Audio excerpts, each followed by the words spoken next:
What's up, YouTube? It's your boy Rico Sky, aka the Beautiful Nightmare, and you're tuning in to Sky TV. So I'm about to get into a segment I love to call Storytime. Y'all know I have all the crazy stories and stuff from my past, my early 20s. I was a fool back then. A lot of times this is why I don't really believe what a woman tells me, because half of y'all are full of shit and most of y'all are shit. This story time is called Her Boyfriend Caught Us Having Sex. I'm just gonna get into it. This had to be like a couple of years ago. I don't remember what year it was. I'm just gonna say 2017. So this is a girl I used to talk to back in the day. The only people who know this person is James, Etom, Corey, Ayo, Austin, Emery, Kelton. I think Anik would know her because she went to the Soto. Now me and this girl have history, y'all. I was a sophomore and the thing back then was going to the Langston movie theater. That's what we used to do, y'all. So one day we went to the Langston movie theater back then and we met some females. It was Chloe, Isla, Ashton, and Kiana. So we had a little clique, you know what I'm saying, back then. But James ended up talking to Kiana. We used to call her Beyonce because she had that little goldish type of hair or whatever. But that was James' chick. I was talking to Ashton, and I think Chloe was, I don't know, I think she was talking to Austin, and then she tried to talk to Etom, and then I talked to, I don't know. But we just say Austin, I just say Austin, we're not, you know what I'm saying? So we had a history with talking to them and stuff. We would go to the Soto, hang with them. Matter of fact, we went to Chloe's house a lot, and we chilled with Chloe a whole lot. You know what I'm saying? I think Chloe was also cool with my ex Morgan at the time. You know what I'm saying? I stayed in the same neighborhood, so we always was hanging around them. James' mama would drop us off at Singing Hills Red Wheel Hoop, and then we'll go link up with them in Singing Hills because that's where they stayed at. Now, I was talking to Ashton fast. Us talking to them put us around other, females. So we had to be maybe 16 years old at this time. And we got invited to go to a birthday party. It was Dave and Buster's. I rode with James there. We got there, we had a good time, and was there. Even though I was in a relationship with Ashton, you could just sense the tension between me and, like, we was here with our shit, you know what I'm saying? We was giving each other the eye and stuff like that. And I remember, like, I ended up getting her number because I think maybe me and Ashton got into it. Ashton wasn't there. See, I was slick on my stuff back then. Ashton was not there, but gave me her number. We started talking. She like, Ashton, she'll love, we used to say 304 back in the day, y'all. She'll love 304, she talking to this dude and that dude. You know what I'm saying? But with that being said, me stayed cool throughout the years and stuff. We never officially hooked up at all, you know what I'm saying? We just stayed cool. Later on in life, I was living with Emery and his family because our house had caught fire. And yeah, the duplex caught on fire, and so Emery's parents let me move in with them. So I was living with Emery, and I seen her, and she was living in Lancaster. She was staying like down the street. So I would go over her crib, eat some waffles, because y'all know me, y'all know I love waffles and shit like that. So I go over there, eat waffles, and her son was there, and that little mother. Why y'all little boys like to kick? It's only been one girl that I talked to and her son don't like to kick me in the shin, bro. Like, I don't understand it. But I would go over there, we would, make out and stuff like that. But we never had sex at that particular time. We would just be talking and stuff like that. And she wanted to talk to me, but that baby daddy stuff.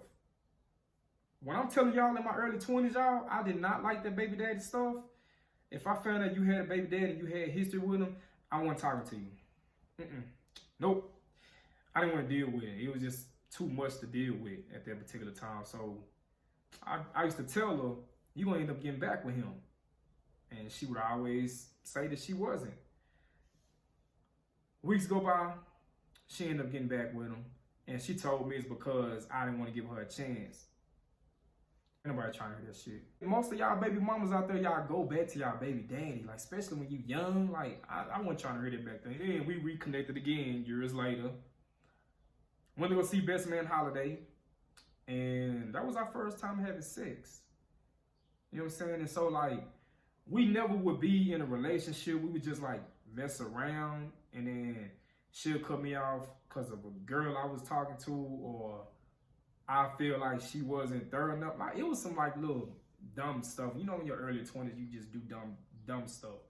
You know what I'm saying? But she was cool though. I ain't gonna lie, she was cool. You know what I'm saying? She'd come scoop a nigga and stuff like that.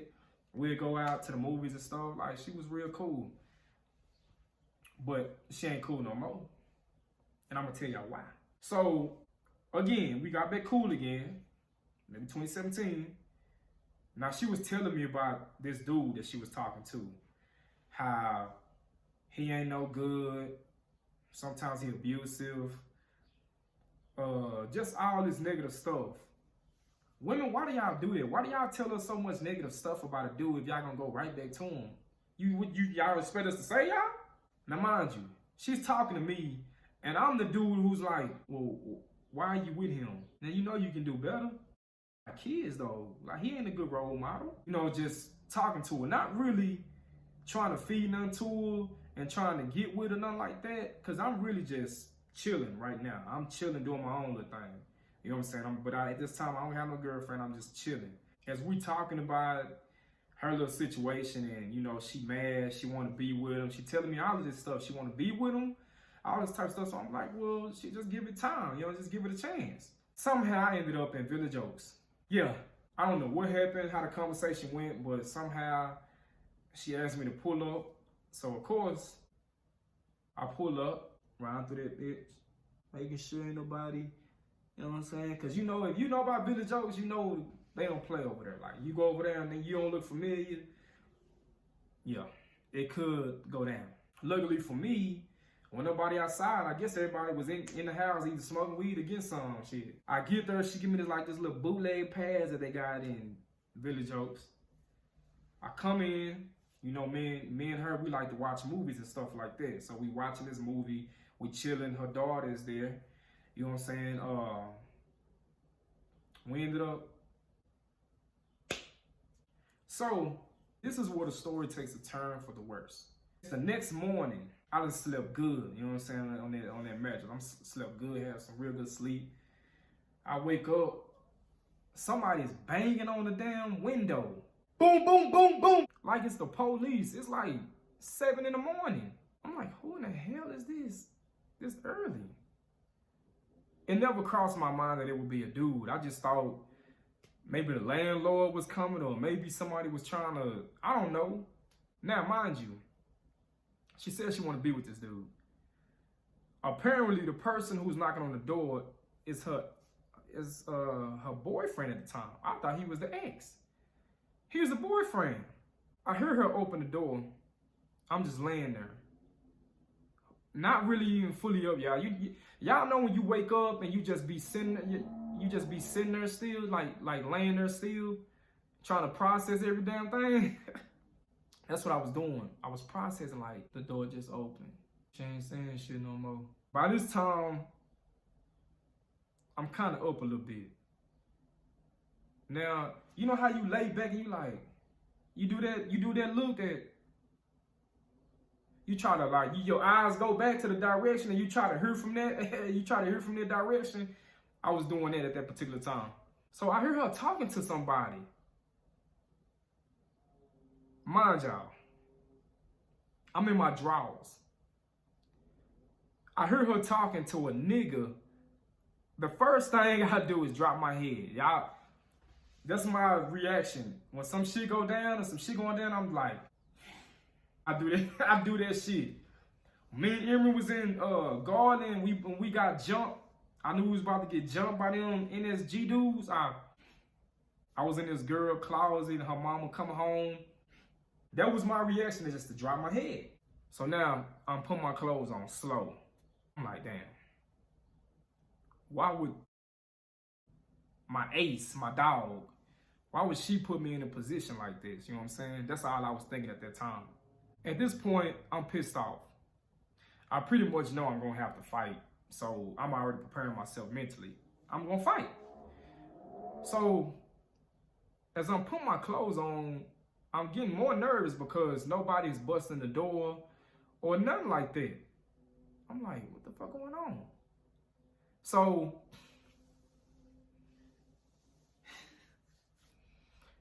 I come out her room and I'm about to leave. Because obviously the nigga don't want no problems with me or no issue with me. He probably got no issue with me because he ain't bust in yet. He ain't bust in with the pistol or nothing. He ain't bust in trying to fight or nothing. So that's what was crazy. I'm like, this nigga ain't bust in yet. Like, as I'm putting my clothes on. So I'm walking out. They all in the bathroom having a family meeting. Her daughter and that nigga. I kid y'all not. I locked eyes with this dude in the bathroom. He didn't say shit. I didn't say shit. He closed the door. I left. I walked out.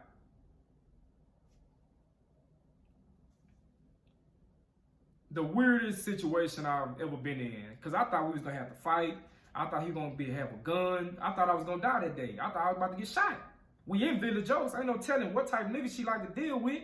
So I thought my life was gone. I'm putting my shit on slow.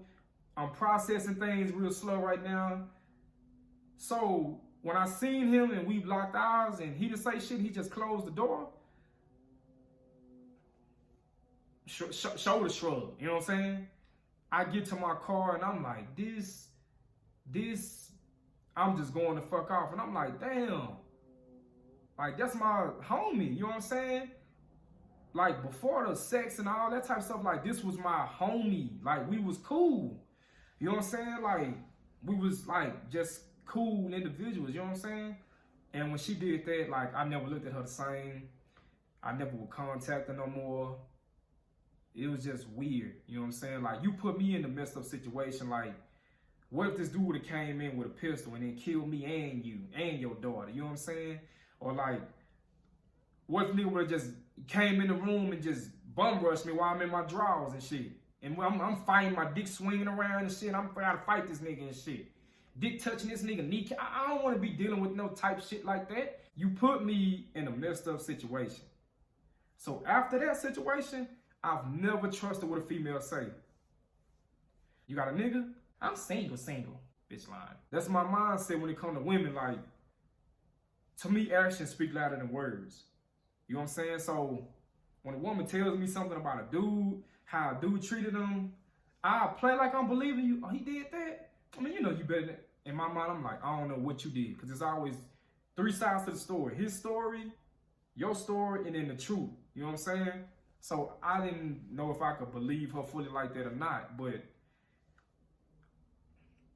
as I walked out, I hear him and her going off. You wasn't her fucking that nigga? Yeah, he was letting her have it. He was charging her up. She was all kind of bitches and hoes and all of that stuff while her daughter was right there. And I just feel like, you know what I'm saying, like, you could have kept it a band with me. If you would have told me you was in a relationship, I mean, I still probably would have smashed. But at least I would have knew what I was getting myself into. You telling me this an ex. This dude popped back up, banging on the door and stuff. It's like somebody in the neighborhood told him. Somebody in Village Oaks had to have told him some nigga car is there and he spent the night. Somebody had to have told him that, bro. It was just weird. But nothing happened. Got in my car, drove back to the crib, and I was just like, yep, that's it for like, she was just deleted out of my life after that because I could have died that day, y'all. It would have been on the news, a light-skinned nigga body in Village Oaks. But this has been a segment called Storytime. Make sure you like, share, subscribe, leave some comments up under them motherfuckers, you know what I'm saying? Also tell your mama, your brother, your sister, your cousin, your daddy, your baby mama, your granny, your sister, cousin, baby mama, tell everybody. And oh yeah, fellas, stop believing everything these women say. Message!